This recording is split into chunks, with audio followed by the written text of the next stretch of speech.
বেসন ছাড়া অনেক রকমের তো বেগুন ফুর খেলে একবার এরকম খেয়ে দেখুন, অনেক বেশি টেস্টি হয়। বেসন ছাড়াই অনেক সহজে এই রেসিপিটা তৈরি করে ফেলুন, একদম সহজ।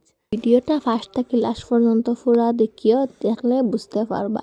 তো ফার্স্টেও আমি বেগুনগুলো স্লাইস করিয়া কাটি লাইছি, কাটিয়া লবণ মাখাইয়া 10 মিনিট তৈ দিছি। তারপর বাসন একটা তৈয়া এগুলো গিয়ে গুড়িয়া ফাফ দিলাইলাম। ফাফ দেওয়ার কারণ হইল গিয়া বেগুনগুলো একটা সিদ্ধ হইগুলো, খাচ্চাটা গেল গিয়া ফাফ দিলাইলে ভিতরটা সিদ্ধ হইলে পাতলা পাতলা জল চিটটা দিয়া সিদ্ধ করে দিলাম।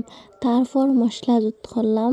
মশলা হইল গিয়া লঙ্কার গুঁড়ো, হলুদের গুঁড়ো, 12 বাকর ধনের গুঁড়ো, বাকরের গুঁড়ো, লবণ, পেঁয়াজ, রসুন বাটা, মানে বেসিক মশলা সব ধরনের, যেটা মশলা সব সময় কাজে লাগে সেই মশলাগুলো। তারপর এগুলোকে দিয়ে চটচট করে সুন্দর করে মেখে এগুলোকে এখন বেগুনের ভিতরে দিয়ে দেব।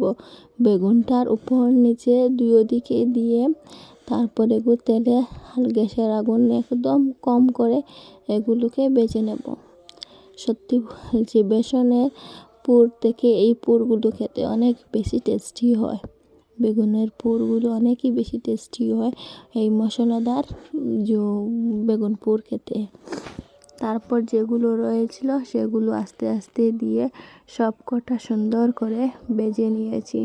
গরম গরম ভাতের সঙ্গে এই ফুডটা জাস্ট অসাধারণ খেতে হয়।